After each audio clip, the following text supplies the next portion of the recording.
So what's up guys? Nandito nga po tayo sa Wawa, Ibago na Bulacan para interviewin si... Sino?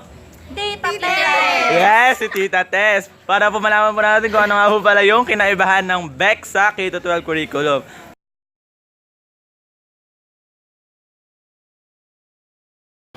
Isang mapagpalang araw sa inyong lahat. Nandito kami sa Wawa, Ibago na Bulacan sa tahanan ng guro ng aming interviewin. Pwede niyo po ba ipakilala ang inyong sarili?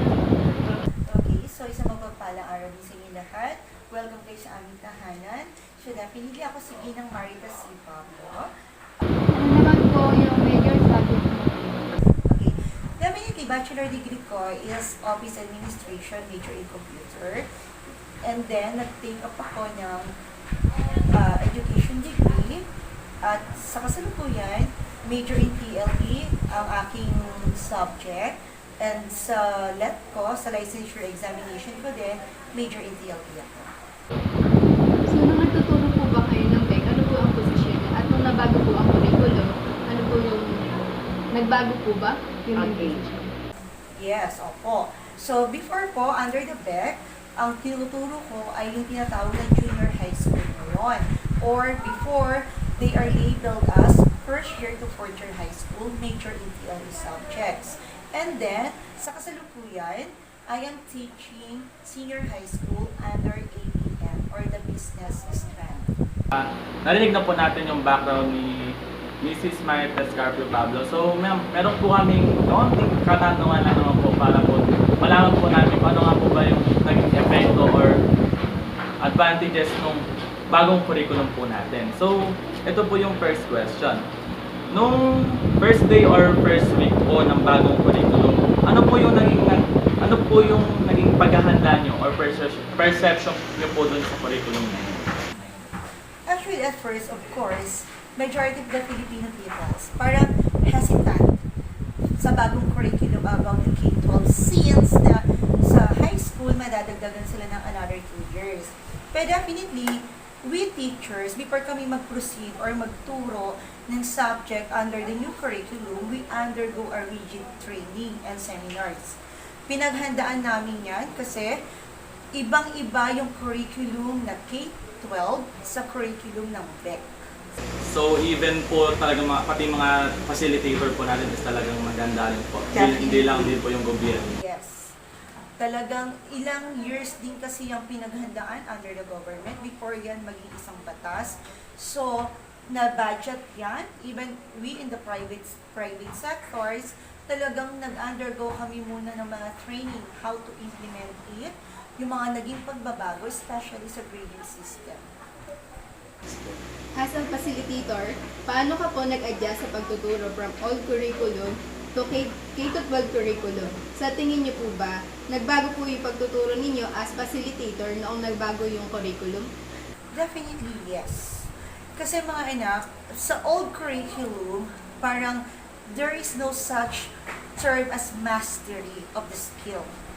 Sa K-12, andito na yung mastery. That's why it is also so-called spiral curriculum.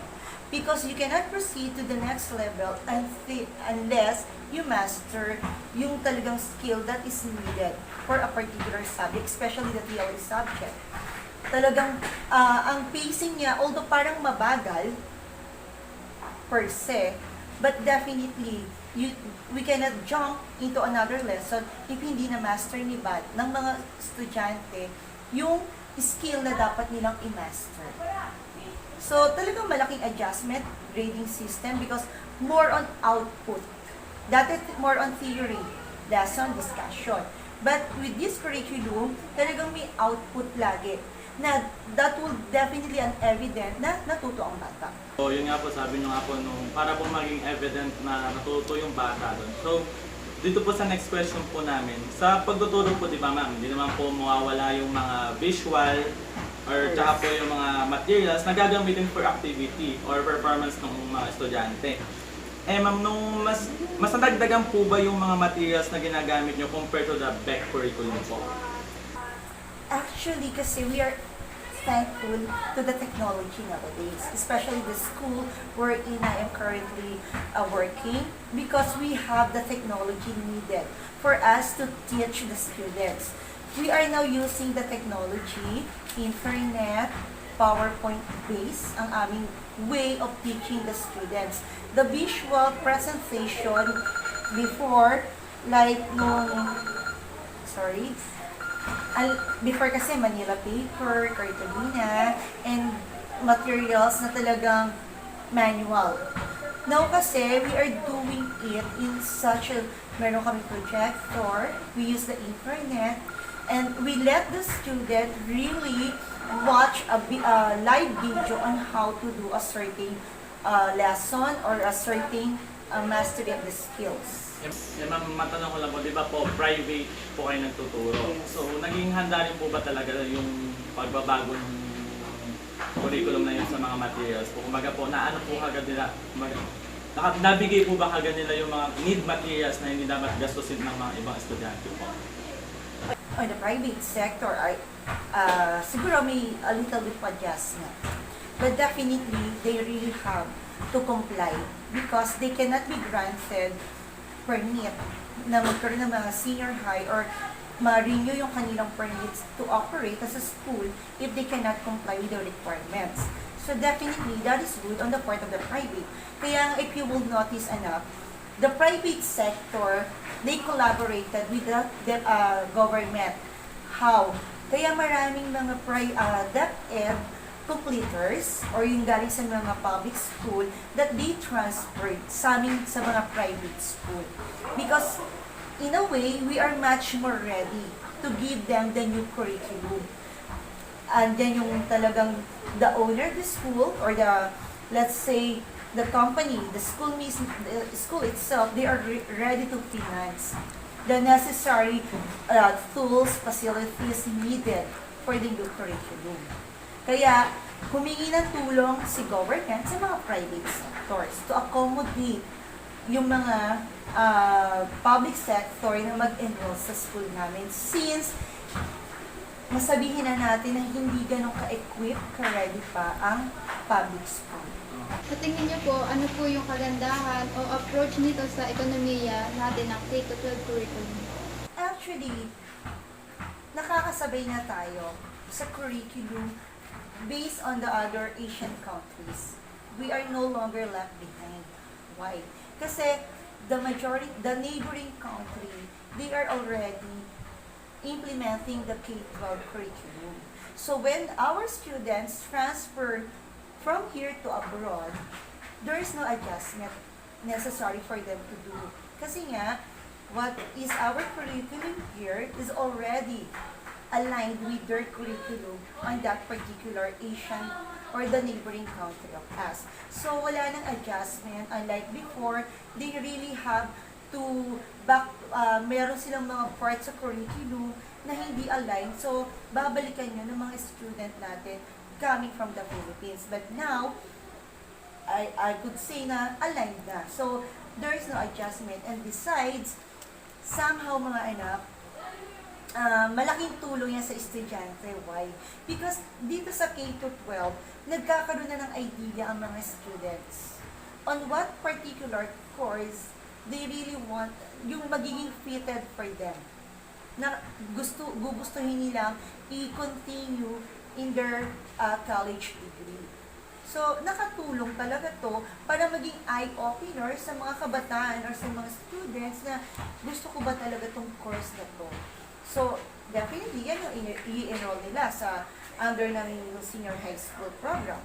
So, pag nakita nila parang medyo mahirap, so, siguro, that will may time sila para mag-isip pa ulit kung ano ba talaga yung course for them. Sa lahat po ng articles o mga batas, meron pong mga advantage and disadvantage. So in this curriculum that we use nowadays, sa tingin niyo po, ano po yung strength and weaknesses ng curriculum na ito?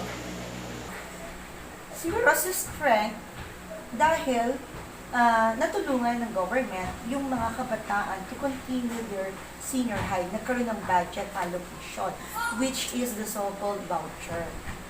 So, doon, nagkaroon ng chance lahat na ma-experience ang senior high school.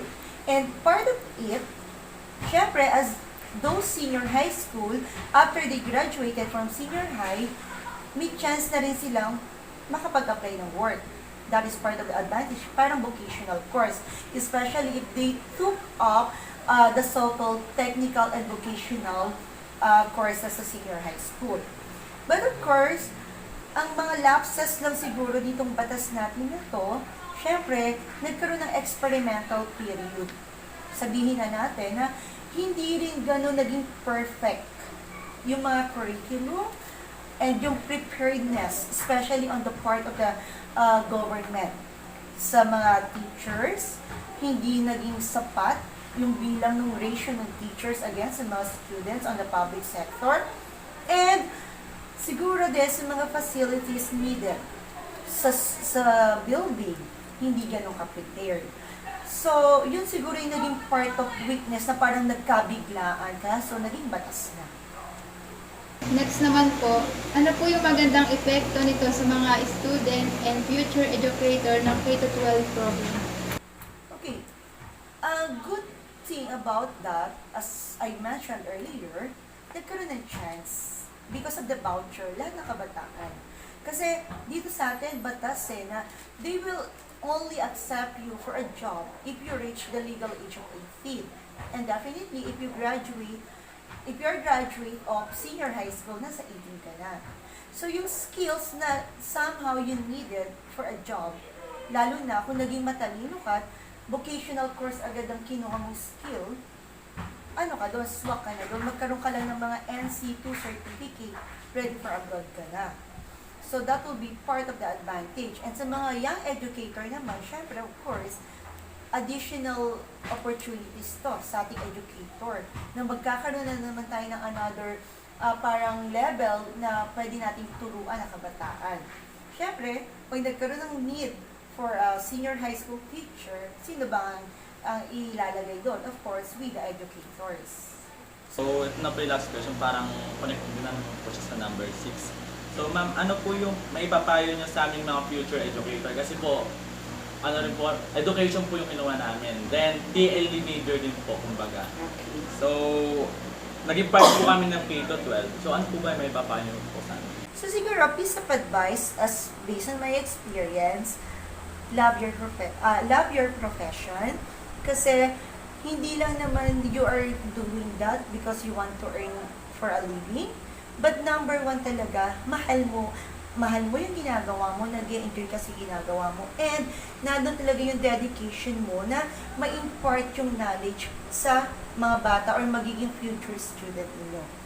Na somehow, they will learn from you. Because ang education kasi mga anak, continuous yan eh. Habang may nanganganak, meron tayong batang tuturuan in the near future.